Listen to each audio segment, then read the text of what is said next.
VCY America presents Crosstalk, a nationwide call-in program discussing issues that have an effect on our families, our communities, our churches, our nation, and our world. Crosstalk, an opportunity for you to voice your concerns for biblical principles. And now live by satellite and around the world on the internet at vcyamerica.org. Here is today's Crosstalk. And welcome to Crosstalk on VCY America. Jim Schneider with you today. And yes, last night, the State of the Union speech, and there's a reaction coming from quarters all across this nation and, around the world. We're going to talk about some of the issues that were brought up in the speech last night and get some reaction to it from our special guest today, Robert Knight. He is a ACRU Senior Fellow. Folks, I said ACRU, that's American Civil Rights Union. He's been a journalist for 17 years, including 7 as an editor and writer with the Los Angeles Times. He holds both a bachelor's degree and master's degree in political science. He has held senior positions with groups you'll recognize: Heritage Foundation, Family Research Council, Concerned Women for America, Media Research Center, and Coral Ridge Ministries. He's authored 3 books, written hundreds of reports, papers, and articles. Bob, thanks for joining us today on Crosstalk. Hey, Jim, it's always a pleasure to be on your program.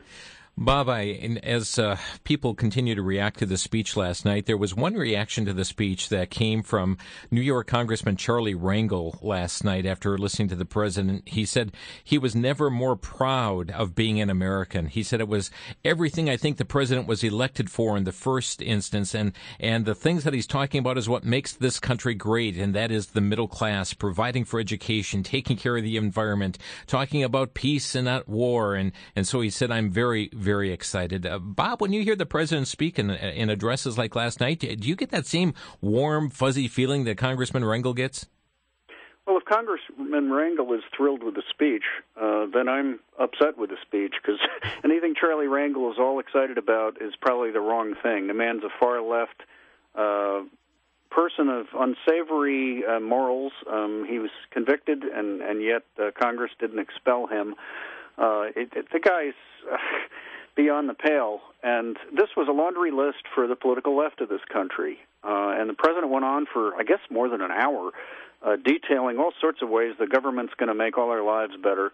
The bottom line is more government, more intrusion, higher taxes, the whole left-wing laundry list, more attacks on the moral order, in the form of gay rights that the president is aggressively pursuing, more attacks on our economy, more restrictions on energy under the guise of transforming our energy into renewable energy. But that's just not going to happen for years economically.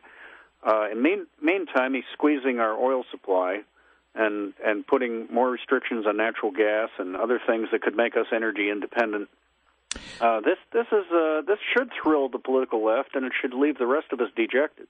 Well, near the very beginning of the speech, as the president is customary to say, the State of our Union is, he said last night, he says, so together we have cleared away the rubble of crisis, and we can say with renewed confidence that the state of our Union is stronger. Bob, do you believe we're stronger?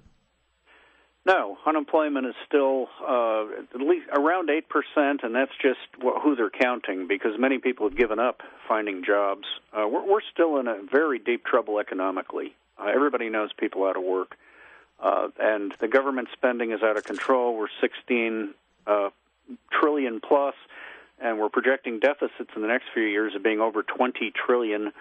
The interest on the national debt alone is going to consume like $500 billion a year before too long. It's out of control. Well, and on that, and he's asking for more government. Yeah, but last night he talked about, and some agencies counted 29 new programs that he presented in his speech, but then he said, quote, nothing I'm proposing should increase the deficit by a single dime. I think I have an audio clip of that I'd like you to hear.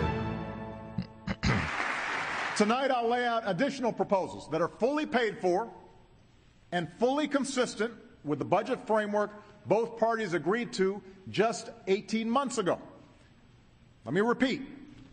Nothing I'm proposing tonight should increase our deficit by a single dime. Not by a single dime, Bob. No, and eating 3 or 4 pieces of chocolate cake won't have you gain weight at all. Not a bit. Not even a little bit.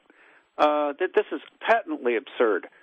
He's added 250,000 federal employees just in his first term, and when you create new agencies, these have to be peopled by employees, and that's only the beginning.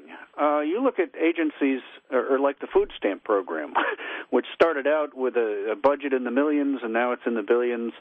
Medicare was supposed to cost like $100 million, and now it's in the billions. When you create agencies, they create ways of making themselves even bigger and bigger, because there is no natural check on government agencies except the taxpayers and the voters. Because if you're a government official, you gain more power and more employees by failing in your mission. You say, I need more money. And of course, if you save money and don't spend as much, they reduce your budget. So there are perverse incentives built into government. The president also counts savings from that we haven't spent yet, projected savings from, say, the war in Afghanistan. That's not money that just suddenly appears somewhere.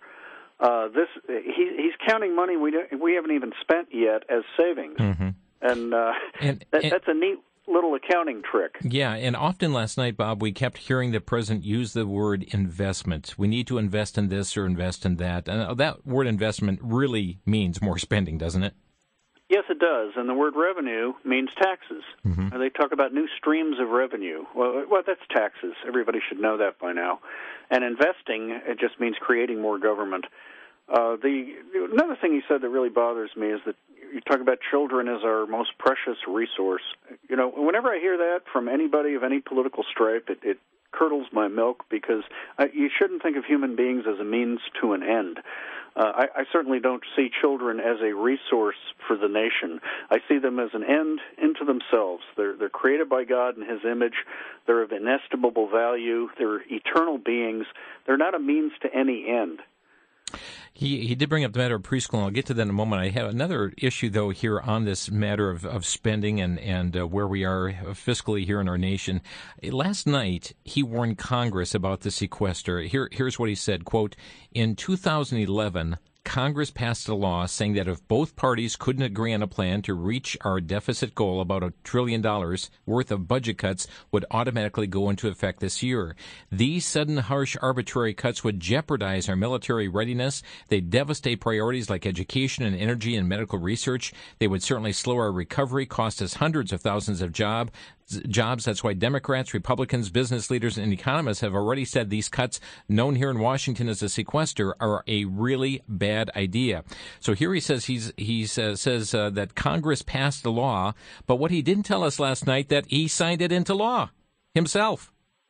Yeah, he did, and it's because they can't control themselves, and it's his party in this U.S. Senate that has not passed a budget in 4 years, utterly breaking the law in terms of the Constitution, which requires the Senate to produce a budget.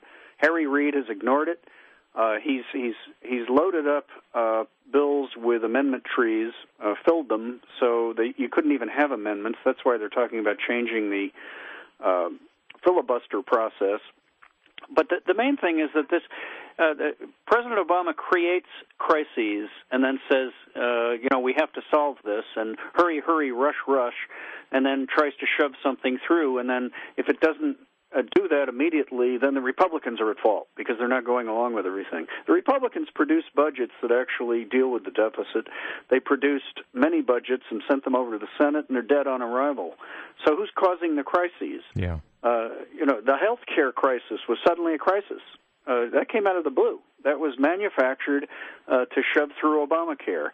I'm thinking maybe the Republicans finally have had enough, and they finally realize they've been had over and over by this president, and maybe they will let the sequester take effect, and that would be better than going ahead and spending more money and raising the national debt. Let's hit on some of the issues, and you had talked about children, and he did bring up this matter of preschool and wanting to bring high-quality preschool to every child in America. He said for poor kids who need help the most, the lack of access to preschool education can shadow them for the rest of their lives. Bob, I've got to admit, I did not go to preschool, and I guess I don't feel like it's shadowed me for the rest of my life.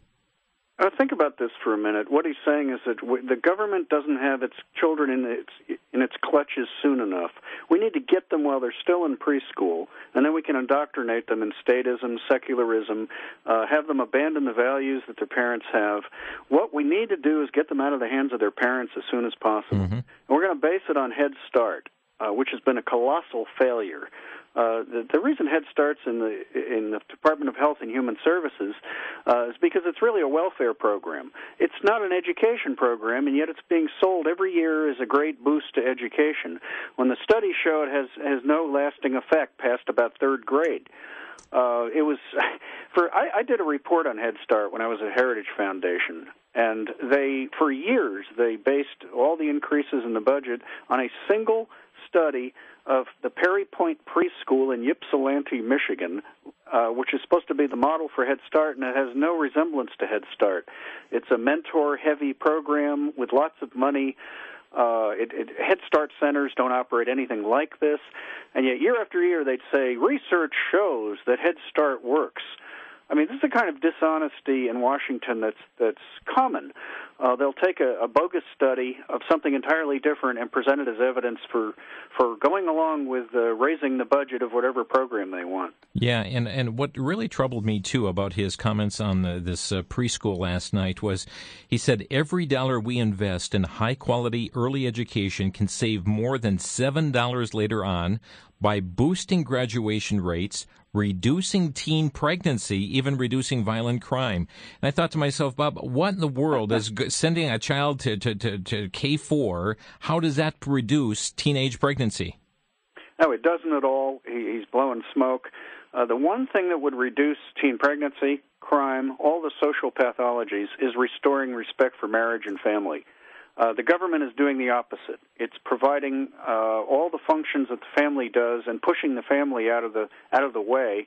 It's attacking the moral order directly by subsidizing people if they don't get marriage. The old welfare system is coming back under Obama, which was reformed in 1996.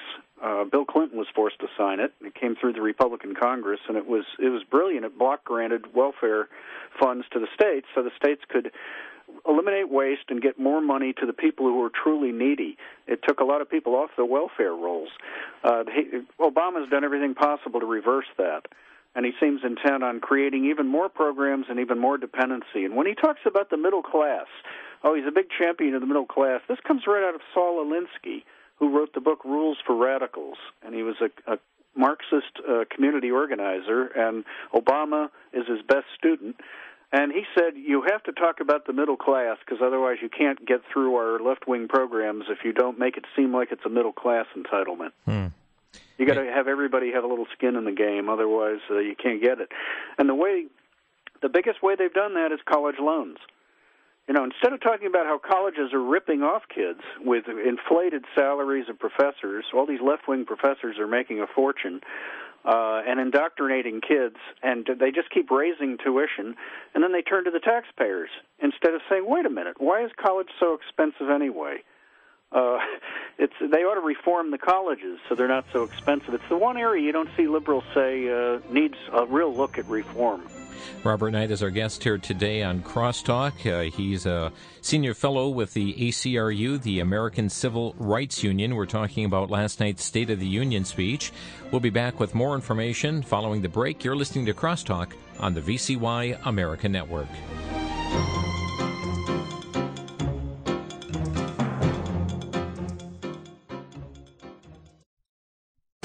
Back to Genesis with Dr. John Morris, creation author and president of the Institute for Creation Research. Dr. Morris, can you summarize the concept of evolution in a single phrase? Yes, we can, Chris. Evolution basically means that all things descended from a common ancestor. But did this really happen, and how would we know? Obviously, we can't go back in time to see what forms of life were here in the past. We do have a record of past life in the fossils, but the fossils show the same basic type of animals that we see today. We see cats and dogs, some extinct varieties of each, but none of the common ancestors. This is true between every basic plant and animal type. The fossils are much more supportive of creation. God created each category after their kind, and while variety can happen, that's not evolution. You see, Chris, the fossil record exactly supports the creation idea that's given back in Genesis. For more information, visit our website at icr.org. I'm Chris O'Brien. Thanks for tuning in.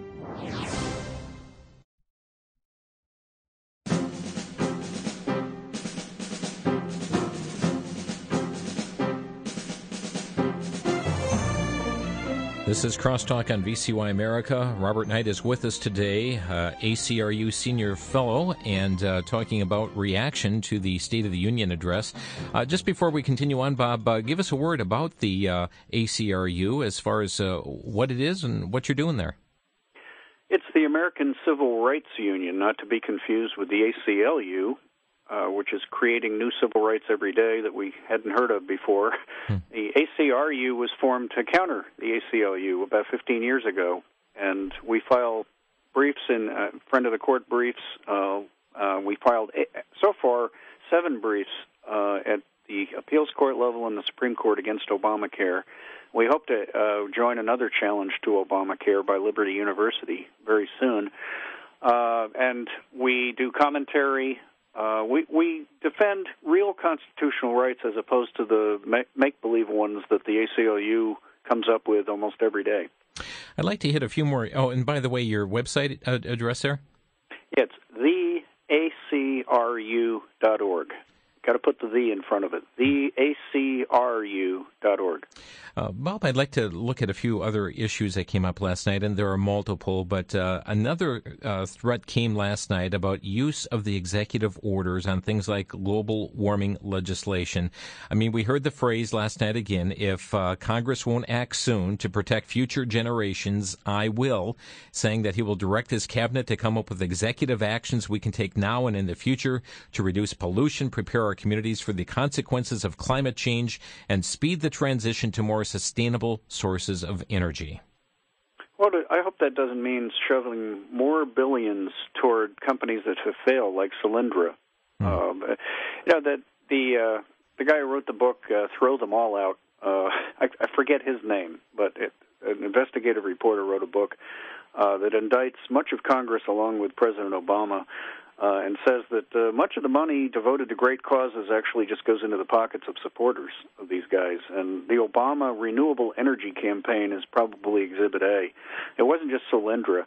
It's all kinds of companies that have been given billions of dollars in green research funds and then gone belly up.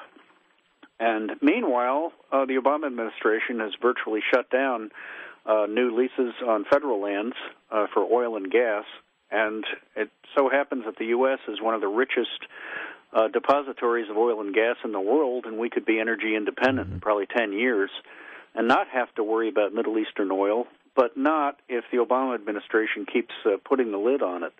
Plus, he put off the XL pipeline again from Canada with the tar sands. Instead, the Canadians are talking about shipping all that oil directly to China. How does that help the United States? Mm-hmm. Yeah, and also, and even beyond the global warming issue is the use of the executive order. After the speech last night, Senator Jeff Sessions was asked about the use of the executive order, and he said that it's his opinion that the president has pushed the envelope beyond the breaking point on executive orders, unilateral actions that Congress has specifically openly rejected. Do you agree that the president has pushed the envelope here on executive orders? Yeah. I think if somebody in Congress had the guts, the impeachment word ought to come up because he's violating the Constitution's limitation on the powers of the executive. He is issuing executive orders that have the force of legislation, and executive orders are just work orders for federal employees to carry out what Congress has authorized by passing legislation. A good example would be the carbon tax and the new environmental restrictions that the EPA is levying every day. Congress refused to pass the cap-and-trade system, and they refused to empower the EPA beyond what it was currently doing a couple of years ago. And yet Obama's EPA has been empowered to go ahead and regulate carbon dioxide as a pollutant and come up with stringent controls on industries. They pretty much announced they're going to put coal plants out of business, and many coal plants are shutting down, partly because natural gas is cheaper and it's coming online, but the coal plants have been given unrealistic targets to hit. Yeah. And, of course, Obama boasted about that earlier, before he became president. He said, well, if you want to start a coal plant, you're going to go bankrupt. And in other words, we'll bankrupt you. This is why he didn't do well in West Virginia, and he had Democrats running from him in West Virginia and parts of Pennsylvania where coal mines are prevalent. Yeah, another issue you brought up last night was increasing minimum wage to $9 an hour. What would this do to small business owners? What does this do to starter jobs and, teens who are 15, 16 years old looking to get into the marketplace? Doesn't that kind of dry up some of these jobs? The only reason to raise the minimum wage is to give unions more power to negotiate. This is terrible for young people for jobs. It's terrible for small employers. It will cost many, many jobs because companies just won't be able to afford the employees. There are a lot of jobs that just aren't worth a certain amount to the business owner. But, if you want to give somebody a start in life and give them a job that is not too demanding, but it would put some money in their pocket, this just precludes anything like that. But it gives the unions the power to say, hey, you're not paying, hey, we're just barely above minimum wage. You've got to come across with a lot more money. This is strictly union-fed and a sop to the unions. Another issue we saw come up in the speech last night is his continued experimentation in the military of the gay agenda. And here's what he said: we will ensure equal treatment for all service members and equal benefits for their families, gay and straight. Then he said, we'll draw upon the courage and skills of our sisters and daughters and moms because women have proven under fire that they are ready for combat. Two separate but related issues there, but one of the things, Bob, again, he's pushing the agenda, or I would say the experimentation in the military of advancing the gay agenda. Yeah, the gay agenda and the feminist agenda. This isn't about getting a better defense for the United States.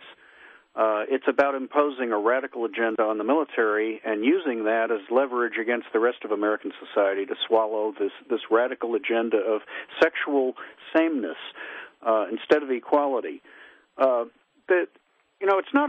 It's said to be a progressive thing, shoving women into combat, having them in harm's way. I'd say it's a mark of barbarity. It's a mark of brutality that we no longer want to defend women and protect them as the nurturers of life, and instead shove them out and put them in harm's way deliberately. It violates common sense and decency. It also violates the common sense that observation that men are constructed far more efficiently for combat in terms of upper body strength, endurance, in every physical category you can think of, except having babies, which is not a combat duty. Men are superior. So it's not to improve things having women in combat. This doesn't mean many women haven't served wonderfully in our military and been brave and done many jobs that they do very well. But to put them in direct combat is barbarous. There's another area that he brought up that I know you're well familiar with, and that is voting issues. He said we must do our part to make sure our God-given rights are protected here at home. That includes one of the most fundamental rights of a democracy, the right to vote. When any American, no matter what they live or what their party, are denied the right because they can't afford to wait for 5 or 6 or 7 hours just to cast their ballot, we're betraying our ideals. And then he talked about establishing this nonpartisan commission to improve the voting experience in America. Now, we know that his Justice Department, Bob, has worked viciously to stop states from putting in voter ID legislation and voter protection legislation. Are you concerned about what he really means behind the words as far as this voting aspect? If you look at what the left has done with voting over the last few years, while conservatives have been quiet and have been oblivious to what they've been doing, is they're putting into place a voting system that will register their constituent groups easier than ever. The Motor Voter Act of 1993, which was the first piece of legislation that Bill Clinton signed, was the signature act of the left because it requires the registration of voters in not just at the DMV, Department of Motor Vehicles, but in welfare agencies, housing agencies, even drug abuse clinics. And the whole idea is to get people who are dependent on the government to vote. And at the same time, they're discouraging common sense voter ID laws to make sure people who are voting are who they say they are. And they say that, oh, well, there's no evidence that voting fraud is widespread. Well, that's funny because a study turned up that hundreds of felons, convicted felons, voted in Minnesota when Al Franken was elected senator after several recounts and ballots were found in car trunks. And the final total, I think, was 312 in favor of Franken over Norm Coleman, and something like 1,000 illegal voters in the form of convicted criminals voted in that election. That easily made up the difference, because the studies uniformly show that convicted criminals tend to vote Democrat. Which is why they want to expand the franchise to convicted felons. And but the whole idea is that they're trying to hardwire a system in which a dependent underclass votes. Another way they've done it is in Motor Voter they have something called assistors who can help people cast their ballots. And in some areas, particularly heavily minority areas, assistors are there. They happen to be Democratic Party henchmen who basically direct them how to vote and even take the ballot and vote for them. I mean, this isn't freedom of voting. This isn't the franchise. This is a political machine using Chicago-style tactics to ensure we're never going to have fair elections again. Bob, I know each of these items are full programs in themselves, but one other issue, and I know that you somewhat addressed this earlier, where you talked about protecting our most precious resource, our children. And what went through my mind at that time was, as I heard the president speak this, is, oh, good, he's changed his views on the killing of innocent life in the womb. But it was not that at all. It was his segue into gun control legislation here across the country. But I thought, boy, how ironic. Here we talked about protecting our precious resource, our children, when in fact he is all about allowing for, the sanctioning of the taking of the life in the womb. He's the most pro-abortion president in history. He was the most pro-abortion state legislator when he was a senator in Illinois, and as a chairman of a committee, killed the Born Alive Infant Protection Act, the state version in Illinois, and was against doctors even treating babies that survived abortions. I mean, this is as radical as it gets. It's even beyond partial birth abortion, which he supports. This is a bloodthirsty agenda. And it's anti-life, and for him to say, oh, we're worried about the children is just, I think, frankly, dishonest and misleading. Yeah, and so the advancement of the gun control issue is something that he sought last night as well. Yeah, he's using the kids in Newtown, Connecticut to shield a direct attack on the Second Amendment of the United States. There's a whole other show, Jim, just this idea of assault weapons, which is a made-up term. We're talking about semi-automatic weapons, not assault weapons. They just look scary, but they're still the single-trigger weapons. And, just a regular revolver, a six-chamber regular revolver is a semi-automatic weapon because after you fire it, another bullet moves into place and you can fire again. So virtually all guns are semi-automatics, but the anti-gun lobby is frightening people into thinking that people are running around with machine guns. Robert Knight is our guest today in Crosstalk. Let's open our lines and get your reaction, listeners, to the State of the Union speech last night. What's your response? Our number, 800-733-9829. 1-800-733-9829. Did you get that warm, fuzzy feeling that the congressman got, Congressman Rangel? We'll be right back.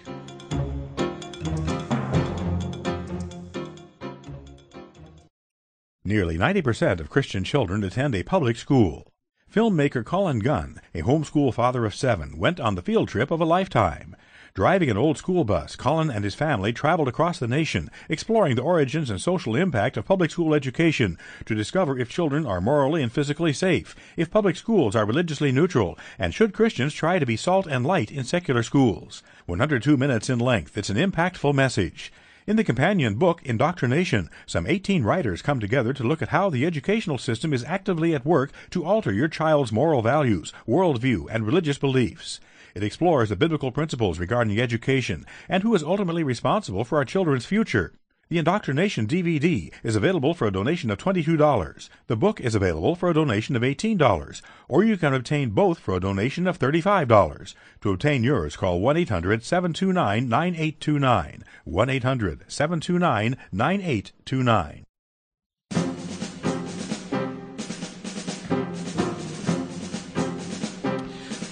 Well, our guest today had been Robert Knight. He's had to take off, but again, folks, it's the ACRU.org, the ACRU.org for more information. But we'd like to get your reaction here to the State of the Union speech last night and get your feedback as to the things that you heard. And taking your phone calls here today at Crosstalk 800-733-9829. Let's begin in Oregon, Merlin, Oregon. And Robert, thanks for calling Crosstalk. You're on the air. Yes, I was very concerned about our nation. To me, Obama is a pathetic liar. And two, he doesn't care about our children when he kills thousands of babies daily. So that he wants to disarm our nation so that we can't protect ourselves. I think everybody needs to call their senators and the representatives to impeach this guy, get him out of office. Because if we don't start doing that, he's going to come over and take over like Nazi Germany. We're in the same boat. So stand up and fight for our country. God is in control, yes. He's coming, but we have got to stand up and fight, get Jesus back in our nation. And that's the only way we're going to do it is by putting another administration in and trusting in God. Robert, thanks for sharing your thoughts today. 800-733-9829 to Lubbock, Texas. And Tanya, you're on the air. Well, I just want to make a comment on what Robert Knight had said about Obama. So many people want to paint Obama as to be some type of monster, and he's not. He's not pro-abortion. He's pro-choice. What do you mean he's not pro-abortion? He's pro-choice. Well, what's the difference between the two, ma'am? Well, I mean, there's one thing. I believe in a woman's choice to do what she wishes to with what's going on with her body, but it's not. It doesn't mean if a woman happens to get an abortion, it doesn't mean that she's automatic. He's not saying that. He is Tanya. Don't fool yourself. He is for abortion. He is doing everything possible to get to Planned Parenthood. When states have stopped funding to Planned Parenthood because they provide abortions, guess what? Mr. Obama, through his agencies, have contracted directly with Planned Parenthood to bypass the state funding to be sure that money goes into the hands of Planned Parenthood, the nation's largest abortion provider. Right, because he's pro-choice. No, ma'am, he's pro-abortion, and I think you need to understand that. When the Born Alive Infants Act came about, he was in opposition to it. Do you know what that act is, Tanya? No, you can tell me. Oh, well, when a child survived an abortion attempt and lived through it, the law had come about that they should do everything to protect the life of that newborn child. Mr. Obama was against that. He is pro-abortion. What else was in the bill, though? That was the bill, Tanya. One single solitary thing was in the bill. It's called the Born Alive Infants Act, yes. Okay. I still don't believe he's pro-abortion. Well, wake up, Tanya. Wake up. Let's go to Dave in Rochester, Minnesota. You're on the air. Yeah, thank you for taking my call. First of all, I would just like to say I'm a retired educator of 35 years, and I disagree with the comment regarding children not being an important resource for our future. As I look at the future of this country, the way we develop our children is so important in the way we nurture them. Right now, as I look in schools, I see anywhere from 4 to 6 children in each classroom who are not living with both parents. And I don't believe that all of the problems that we are looking at and trying to solve are going to be solved unless we bring the family unit back together. The school has taken on so many things over the last 30 years that parents have neglected to take on. We have preschool programs, we have after-school programs. We wouldn't have to have these things if we had a good family unit. And Dave, that's what. Dave, I wanted to just interject here for a moment. But what we saw and heard last night was an expansion of that, an expansion of the government in that of having children into preschool situations. And then we were told that by getting young people into early education like this is going to reduce teenage pregnancy. Right, but let me ask you this. Do you realize why preschool programs came about as well as it relates to testing. Are you educated in that regard? Tell me your viewpoint on that, if you would. Okay, as a nation, we have been compared so intensely with other nations in regarding to test scores. And as a principal, I saw, pressure coming down from the state into the schools to we as principals, making sure that our children could read and do math earlier and earlier.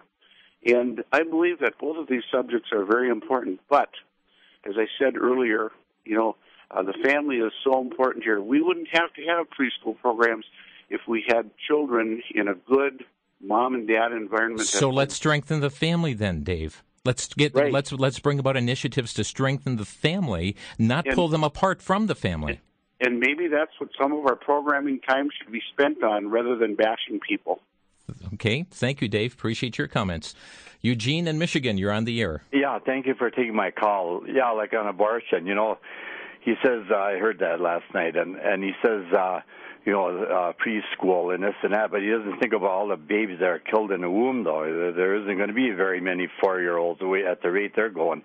And then on gun control, when you said earlier about a revolver, that's true. That's semi-automatic. And you take a shotgun with 3 rounds, that'd be a semi-automatic. They'll start with those assault weapons, and they'll work their way right down. I'm a member of the National Rifles Association. But keep in mind, Eugene, those are not assault weapons. No. They're not assault weapons. The full automatic, what I mean is the ones that have like a 30-round magazine. Mm-hmm. So actually, when you look at the whole picture, even a revolver, if you got a 6-shot revolver, that would be classed as a semi-automatic, because as soon as you shoot, another round comes up for the chamber, And I just can't see that.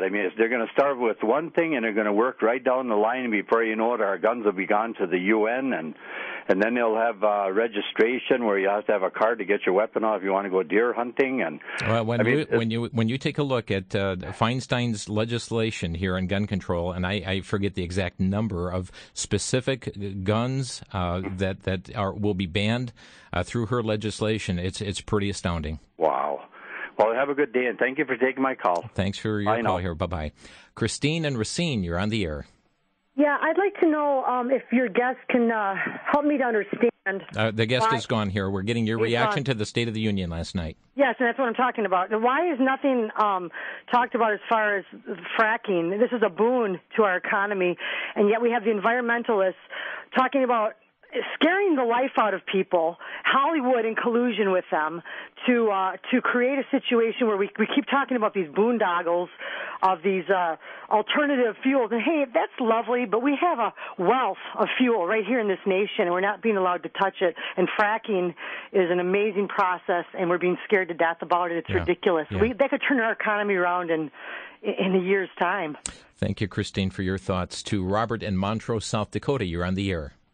Yes, Jim. I appreciate your program so much. And this lady that just called said that you would treat him as a monster. As far as we're concerned, he is a monster. But my point would like to be today, we didn't listen to the address, but we did hear this quote on the news he made about the gays being equal with straights. And I would just like to have him read Leviticus 20, the 13th verse.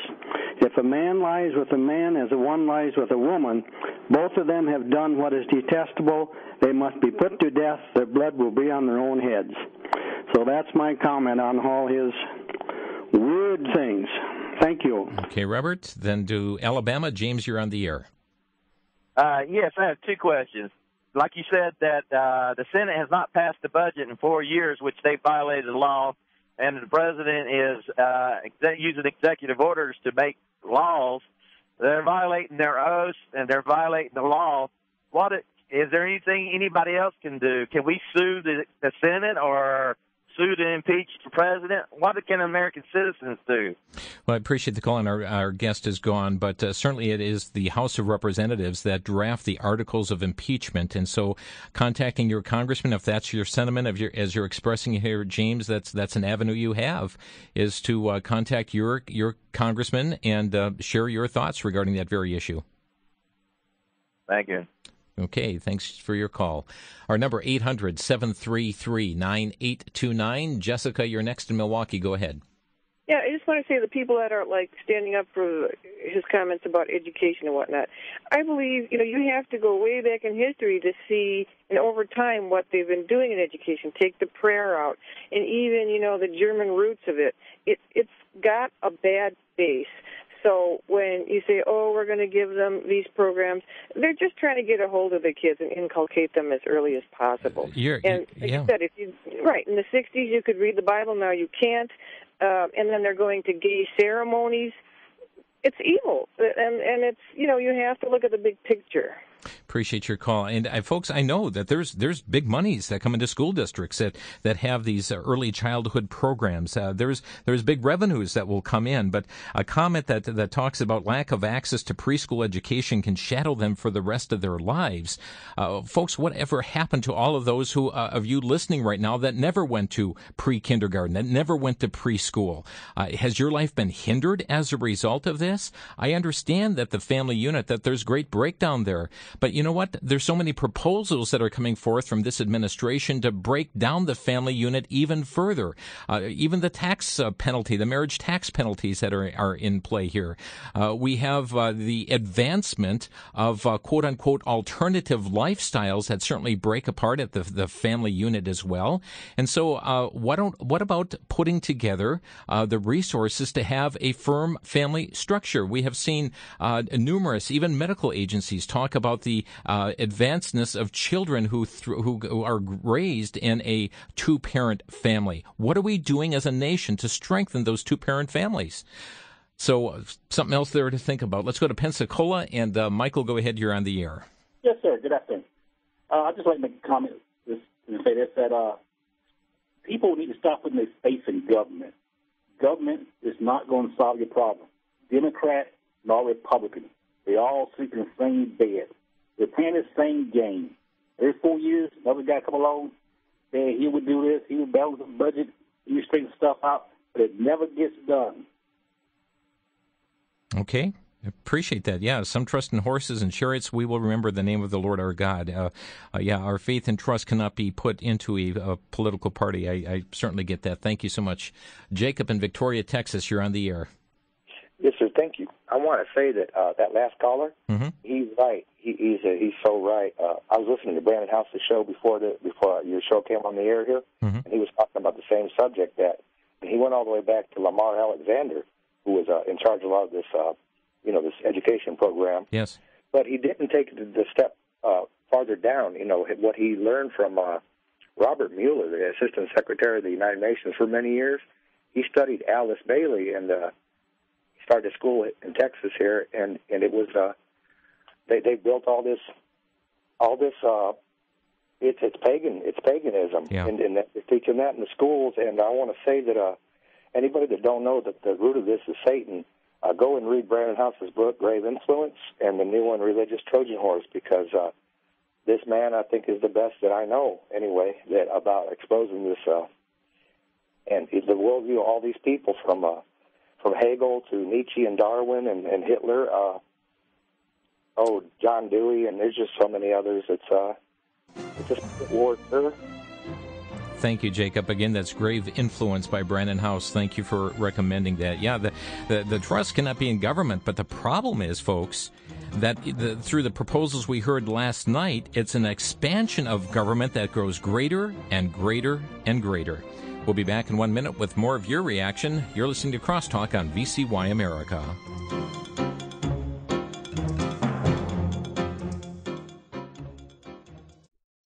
For the Worldview Week in Minute, I'm Brandon House. Our website is worldviewweekend.com.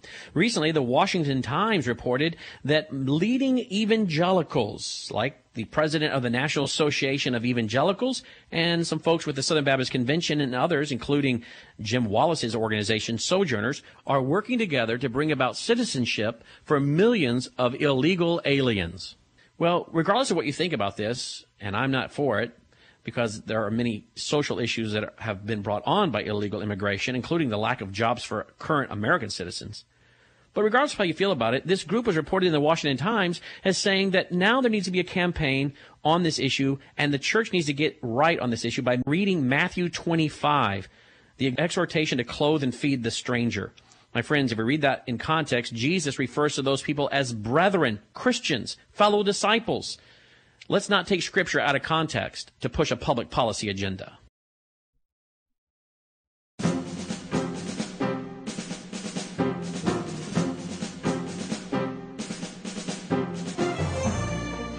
Folks, keep in mind, I am still just shaking my head at the caller that said Mr. Obama. Obama is not pro-abortion. Folks, he is the most pro-abortion president this nation has ever seen.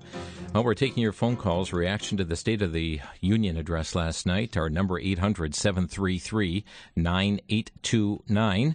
And we're going to continue on by going to Geneva, Ohio. George, you're on the air. Yeah, Jim,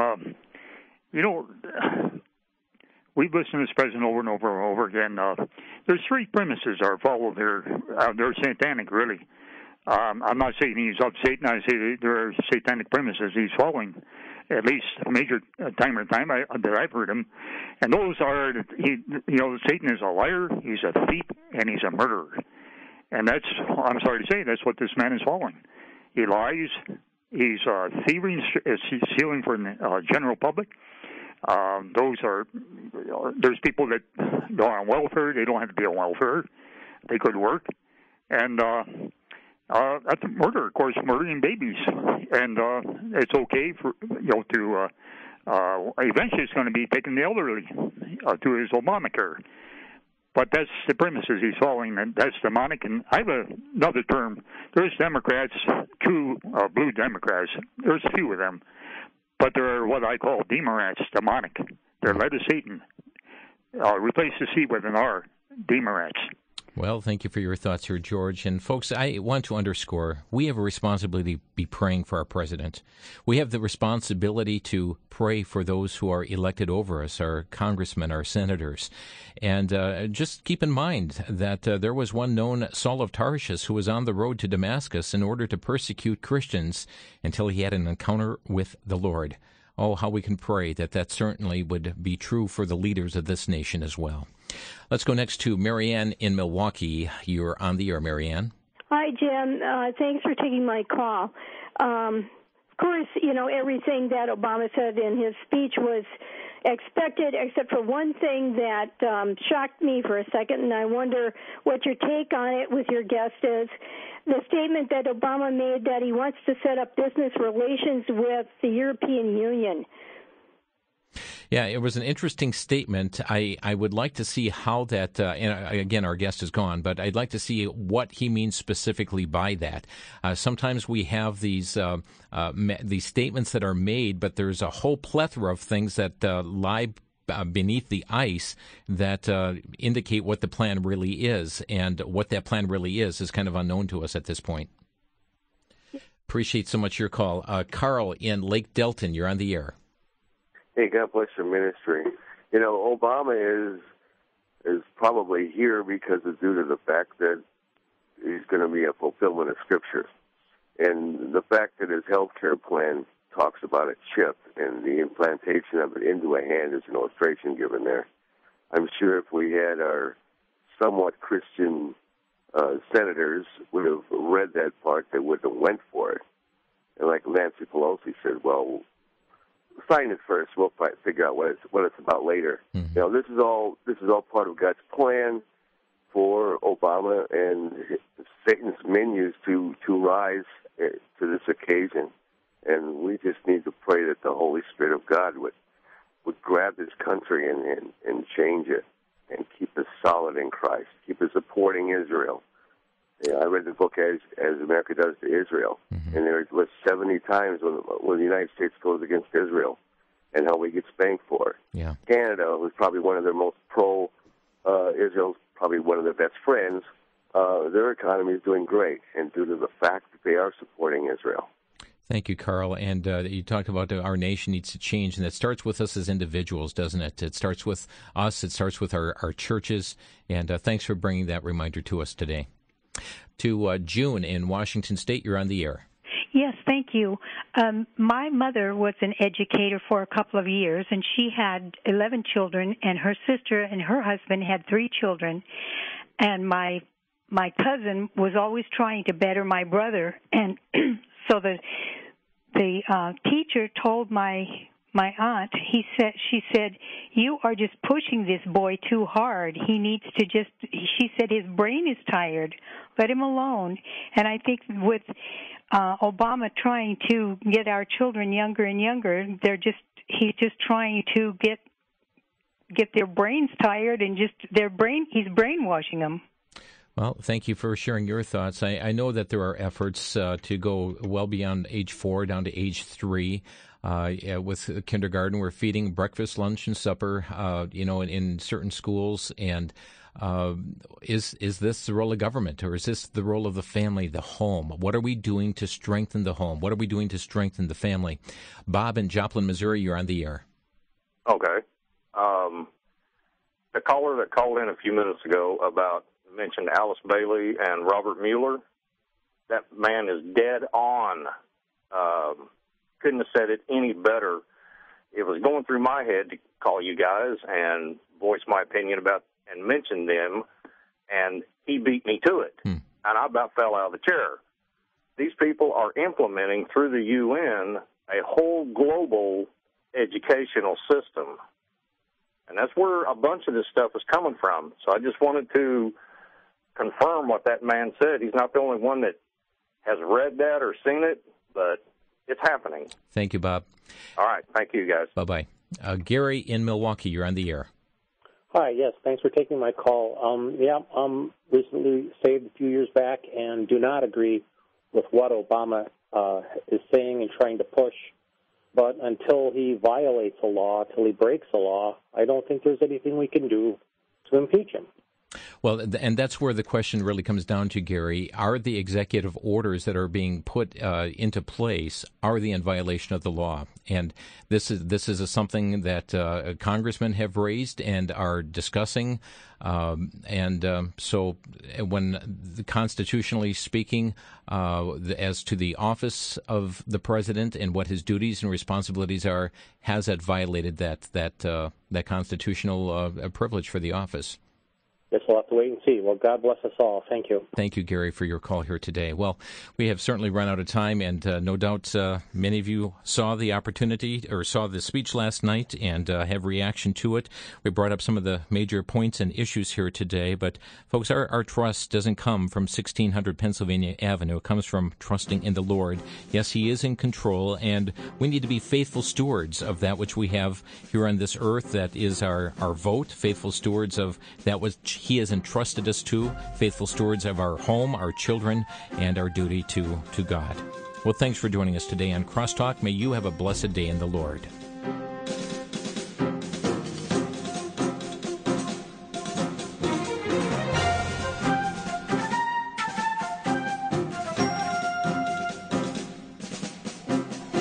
You've been listening to Crosstalk via satellite and the internet from VCY America. Views expressed may or may not be those of this station. For a CD of today's program, send a donation of $6 or more to VCY Take Ministry, 3434 West Kilbourne Avenue, Milwaukee, Wisconsin, 53208, or download by RSS or podcast from crosstalkamerica.com. And join us again for Crosstalk.